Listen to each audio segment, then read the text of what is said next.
একটু মহব্বতে বলো তো সুবহানাল্লাহ।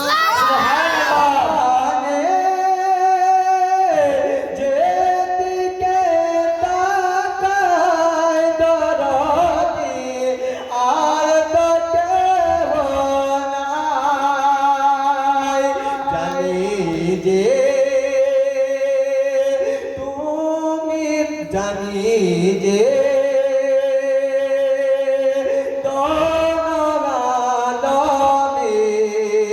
सरदार या रसूल अल्लाह या रसूल अल्लाह मोहब्बत या रसूल अल्लाह दीवाने ख्वाब की तुम्हारो दीदार या रसूल अल्लाह या रसूल अल्लाह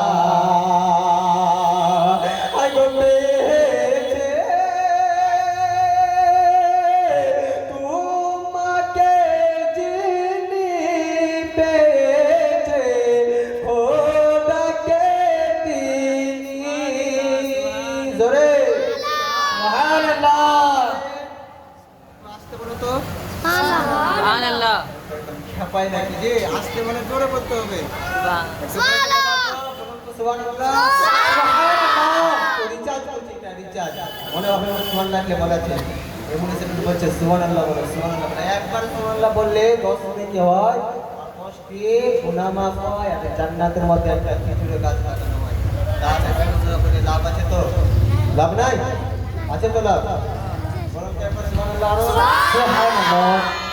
दीवाने ख्वाब की तुम्हारो दीदार या रसूल अल्लाह या रसूल अल्लाह अल्लाहुम्मा सय्यदना मौलाना मुहम्मद वाला ले सय्यदना व मौलाना मुहम्मद सल्लल्लाहु अलैहि वसल्लम ऐतरादर मिल्लत इस्लामिया ओ महान कृष्णपुरेर महाबोन मेरा ओ যুবক ভাইরা শুনে যাও রাতের বেলা কি বলে আমার প্রিয় হাবিবের ঘটনা দুনিয়ার মুসলমান আমার আল্লাহ রাব্বুল আলামিন কোরআনের মধ্যে ঘোষণা করে আল্লাহ বলে আমার সাল্লাকা ইল্লা রাহমাতাল আলামিন আল্লাহ বলে বান্দা বান্দিরা রে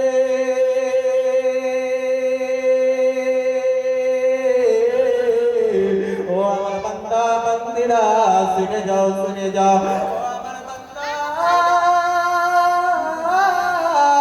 ও আমার বান্দারা শুনে নাও আমি আমিনুল লাল মরদুল আল জনাবে মুহাম্মদ রাসূলুল্লাহ হযরতে ফাতিমার বাবা হযরতে ইমাম হাসান হোসেন নানা হযরতে আবু বকরের পুত্র হযরতে আবু বকরের নবী আমার প্রিয় হাবিবকে আমি দুনিয়ার মধ্যে রাহমাতাল লিল আলামিন করে পাঠালাম সুবহানাল্লাহ সুবহানাল্লাহ বললে সুবহানাল্লাহ সুবহানাল্লাহ বললে বলতে হবে সুবহানাল্লাহ আমার আল্লাহ রাব্বুল আলামিন বলেন হে আমার বান্দা বান্দিরা কার জীবনে শুনবো কার জলসা শুনবো কার জন্য জলসা সাজিয়েছি আজকে রাতটা কিসের কালকে দিন কিসের আজ রাত কোন রাত আর কালকে দিন কোন দিন বেরাদার যে নবীকে আল্লাহ রাব্বুল আলামিন রাহমাতাল লিল আলামিন করে দুনিয়ার মধ্যে পাঠিয়েছেন সে তারে তো নামে জলসা তারে নামে তো মিলাদ তারে নামে তো ফাতিহা আজ ভোরবেলাতে আমিনুল লাল মরদুলাল জনাবে মুহাম্মদ রাসূলুল্লাহ সাল্লাল্লাহু আলাইহি ওয়াসাল্লাম দুনিয়ার মধ্যে এসেছিলেন একবার মহব্বতে বলা যাবে সুবহানাল্লাহ সুবহানাল্লাহ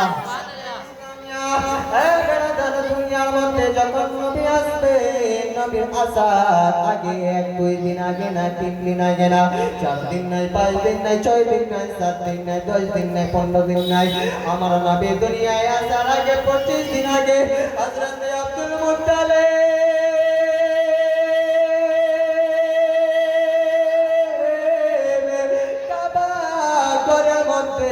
পাশের মধ্যে আমার হযরত আব্দুল মুত্তালিব আরাম করতেছে এমন সময় দেখতে পাই আবরার বাদশা নিজের সৈন্যরা নিয়ে নিজের সৈন্যদেরকে নিয়ে কাবাকে ধ্বংস করার জন্য কাবাকে শহীদ করার জন্য নিস্তনাবুদ করার জন্য 1000 নাই কয়েক হাজার লোক দিয়ে কাবাকে ধ্বংস করার জন্য রওনা হয়েছিল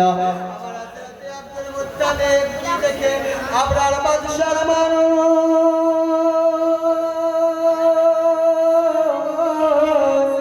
কাবাকে ধ্বংস করার জন্যই এসেছে কাবা দিয়ে বলে জিবরাইল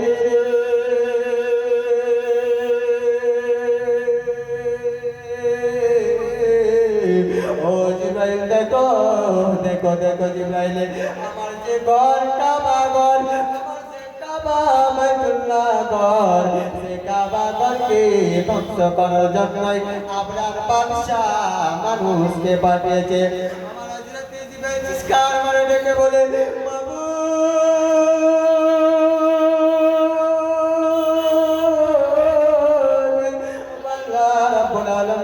কাবাকে তুমি রক্ষা করো গো আল্লাহ এই কাবাকে তুমি রক্ষা করো গো আল্লাহ এই কাবাকে তুমি রক্ষা করো আল্লাহ রাব্বুল আলামিন বলে জিবরাইল রে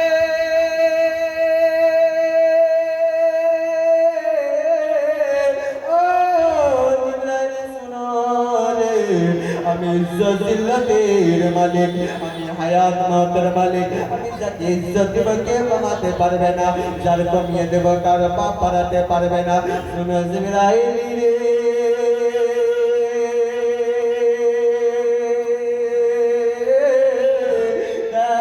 দেখো আমি কেমন করে কাবাকে রক্ষা করতেছি ও জিবরাইল দেখো দেখো আমার কাবাকে যখন হাত লাগাবে আবরার বাদশার মানুষরা আমি কেমন করে নিজের কাবাকে রক্ষা করব ও জিবরাইল তুমি টেনশন নিও না আমার ঘরকে আমি নিজে রক্ষা করব আমার ঘরকে আমি নিজে রক্ষা করব আচ্ছা কথা বোঝা যাচ্ছে বাপ আচ্ছা 3-4 জন আছে আপনারা বুঝতে পারছেন কথা বুঝতে পারছেন না হ্যাঁ कम कम समझ में है थोड़ा थोड़ा समझ में आपको प्यार ही है अच्छा अच्छा इसलिए तो আবরার বাদশা কাবা শরীফকে ধ্বংস করার জন্য এসেছিল জীবনে শুনেছেন তো অনেকবারে জীবনে এসেছে হ্যাঁ আবরার বাদশা কাবাকে ধ্বংস করার জন্য কয়েক হাজার অন্য অন্য কিতাবে এসেছে 80,000 কোন কিতাবে এসেছে না 83,000 কোন কিতাবে এসেছে না 2,000 যা কিন্তু মানুষ কাবাকে ধ্বংস করার জন্য গিয়েছিল আমার আল্লাহ রাব্বুল আলামিন বললেন জিবরাইল তুমি টেনশন নাও না টেনশন নিও না বিচারে যেন করতে অপারেশন করে তো আবার দিও না গো আবার করতে আবার দেখ জিবরাইল তুমি টেনশন নিও না আমি আমার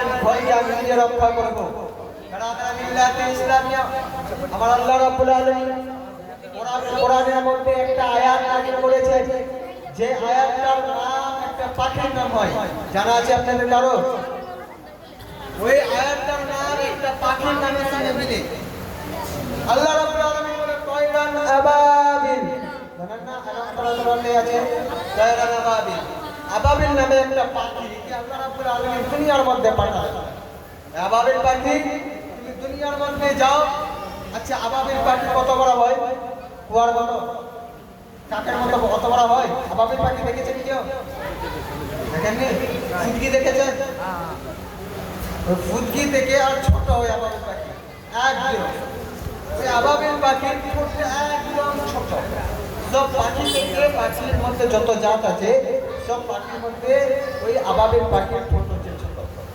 আবাবিল পাখিকে দুনিয়ার মধ্যে পাঠালেন দুনিয়ার মধ্যে পাঠিয়ে আল্লাহ বললেন আল্লাহ হুকুম দিলেন যে দুনিয়ার মধ্যে তুমি পাথর নাও বালু নাও আর আসমানের মধ্যে উড়ো, আসমানের মধ্যে তুমি উড়ে উড়ে আসমান উপর থেকে তুমি ওই মুখের পাতার তুমি ছাড়বে, আর যার পরে পড়বে হাতির পরে পড়বে তো হাতি শেষ, উটের পর পড়লো উটো শেষ, ঘোড়ার পর পড়বে ঘোড়া শেষ, মানুষের পর পড়বে মানুষ শেষ।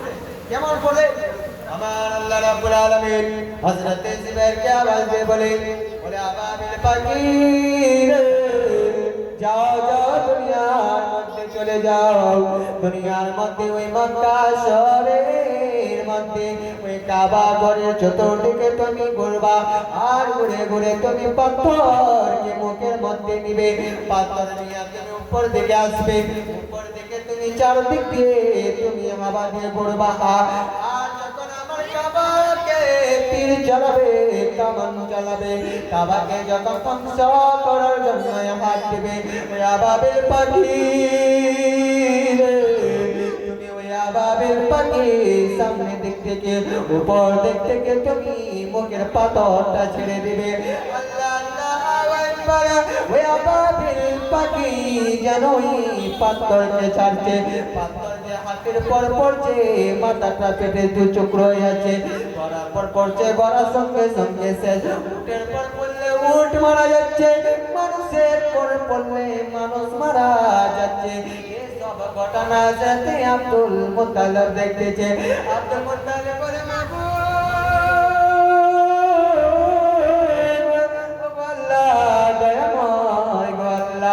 একে তোমার লীলা গো আল্লাহ, একে তোমার খেলা গো আল্লাহ, তুমি নিজের ঘরকে তুমি নিজে রক্ষা করতেছ। আমার দয়ার নবী মায়ার নবী দুনিয়ার মধ্যে আসবে, আমার দয়ার নবী মায়ার নবী দুনিয়ার মধ্যে আসবে।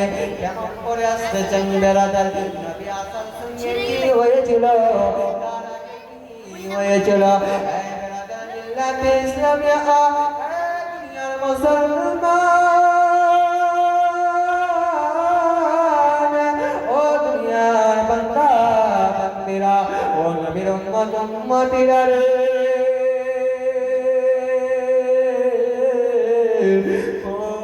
কই শুনে যাও শুনে যাও, সময় হচ্ছে অল্প, কি করবো আপনাদের সঙ্গে গল্প, এই অল্প সময়ের মধ্যে পড়ে যায় নবীর একটু মোটামুটি গল্প।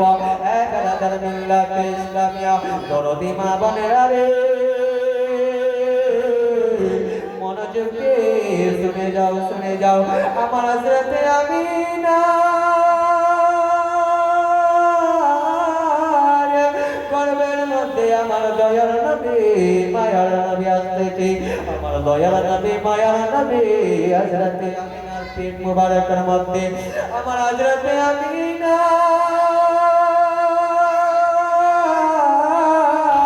নিজের শ্বশুর আব্বাকে এবং হযরতে আব্দুল মুত্তালিবকে খাবার খাওয়ার জন্যই খাবার দিবে এবং থালার মধ্যে খাবার তুলবে। থালার মধ্যে থেকে চাল আছে, বাসের মধ্যে থেকে বাসনের মধ্যে থেকে রুটি আছে, কিন্তু পানি রাখা কলসির মধ্যে যখন নজর গেল, আর কলসির মধ্যে এক ফোঁটাও পানির কোনো ব্যবস্থা নাই। পানি নাই পানি নাই কেমন করে খেতে দিবে, পানি নাই কি করে খেতে দিবে? হযরতে আমিনা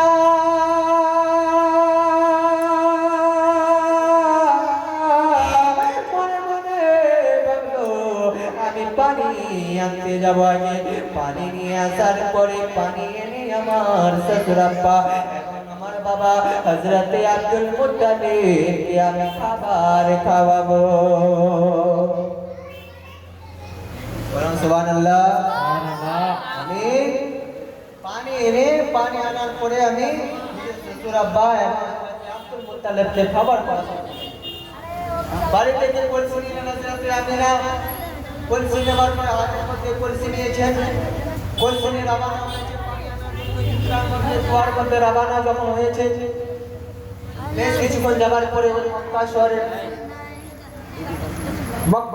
আরো অন্য মেয়েরা পানি আনার জন্য কলসির মধ্যে পানি আনার জন্য ইসরার মধ্যে কুয়ার মধ্যে যখন গিয়েছিলেন, যে কুয়ার মধ্যে গিয়েছিলেন সে কুয়ার মধ্যে এক ফোঁটাও পানি ছিল না। যখন পানি পেল না তারা, ওরা খালি বাসন নিয়ে বাড়ির মধ্যে ফিরছে। আসার পথে হযরতে আমিনার সঙ্গে সাক্ষাৎ হয়। আমিনাকে জিজ্ঞাসা করো, বোন আমিনা তুমি কোথায় যাও? বলে আমার বাড়ির মধ্যে এক ফোঁটা জল নাই, পানি নাই, আমি পানি আনতে যাচ্ছি। বলছে যে গিয়ে কোনো লাভ হবে না। কেন লাভ হবে না? কেন লাভ হবে না? বলছে যে কুয়ার মধ্যে তুমি পানি আনতে যাচ্ছ সে কুয়ার মধ্যে এক ফোঁটাও পানি নাই। কিছু কিছু মানুষ আছে, কেউ যদি বলে যে আপনি শরীফগঞ্জ বাদবনে যেও না, সেই জায়গায় ওই মানুষটা নাই। যদি বাড়ি থেকে বেরোয় আপনার হাট করার মধ্যে চলে গেছে, আপনার কি এলাকা দোকান পড়ার মধ্যে যে চলে গেছে, ওখানে গিয়ে বলে যে আপনি যার কাছে যাচ্ছেন যে দোকানে গেছেন সে দোকান বন্ধ। মানুষটা বলে যখন বাড়ি থেকে বেরিয়ে হয়ে গেছি নিজ চোখে দেখে আসেন, বলে কিনা অনেক মানুষ বলে যে নিজের চোখে দেখে আসেন। হযরতে আমিনাকে বলছে বোন গিয়ে কোনো লাভ হবে না। কেন? যে ইন্দ্রার মধ্যে যাচ্ছে সে ইন্দ্রার মধ্যে এক ফোঁটা জল নাই, পানি নাই। বলছে বোন যখন তখন চলে এসেছি তো একটু নিজের চোখে দেখে আসেন। আমার হযরতে আমিনা ওদের কথা শুনলো না, রওনা হয়ে গেল পানি আনার জন্যই। এদিকে আমার আল্লাহ রাব্বুল আলামিন হযরতে জিবরাইলকে আওয়াজ দিয়ে বলে, জিবরাইল দেখ দেখ আমার মুহাম্মদের মা পানি আনার জন্যই গিয়েছে, দেখো কি সিস্টেম হয়। আমার হযরতে জিবরাইল বলে, মা বলে গো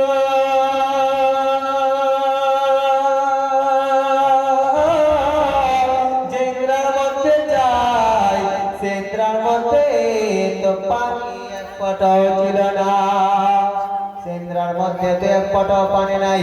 আমার আল্লাহ বলে, জিবরাইল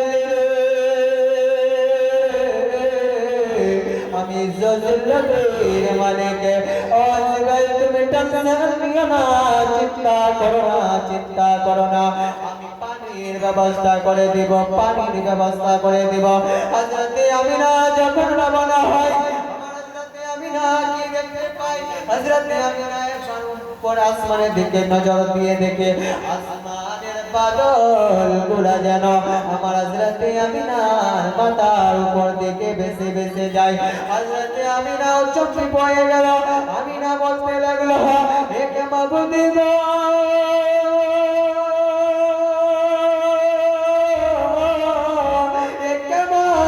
তোমার লীলা গো আল্লাহ, রোদ্রতে থাকা যায় না, আমি যে দিক দিয়ে যাই সেই দিক দিয়ে আমার মাথার উপর দিকে বাদলের টুকরা ভেসে যায়।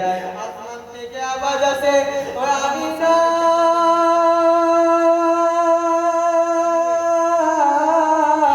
তোমার জন্যই আমরা যাই না, তোমার জন্যই আমরা পাগল বেশি না গো আমিনা। তোমার গর্বের মধ্যে যিনি আছে সে তুমি এমন তেমন কোন নবী না, সে হলো আখিরি নবী রাহমাতুল লিল আলামিন। তোমার গর্বের মধ্যে আছে, তার স্বাগতের জন্যই, তাকে কষ্ট না দেওয়ার জন্যই। কেননা তুমি কষ্ট পেলে তোমার পেটের মধ্যে যা বাচ্চা আছে আমার নবী কষ্ট পাবে, আর নবী কষ্ট পেলে আমার আল্লাহ কষ্ট পাবে, আর যার করবে আল্লাহ কষ্ট পাবে কাল কিয়ামত পর্যন্ত, হাশরের ময়দান পর্যন্ত মানুষ জান্নাতের খুশবু নসিব হবে না।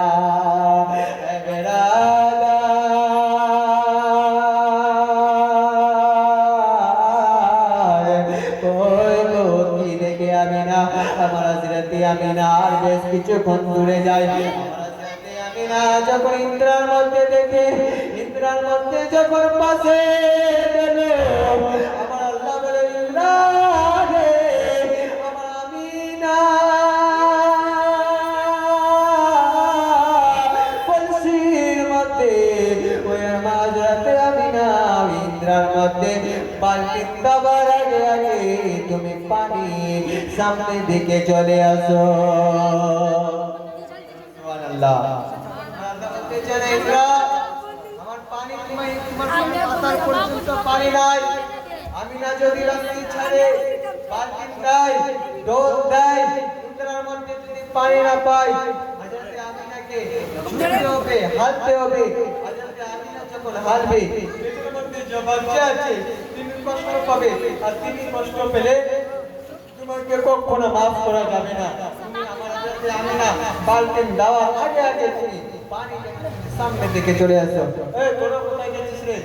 এখানকার মানুষ একটু বাপ নেই ভাই নাই তো তোরা চলে আছিস। হ্যাঁ মাশাআল্লাহ। আল্লাহুম্মা সাল্লি سيدنا مولانا محمد وعلى آل سيدنا مولانا محمد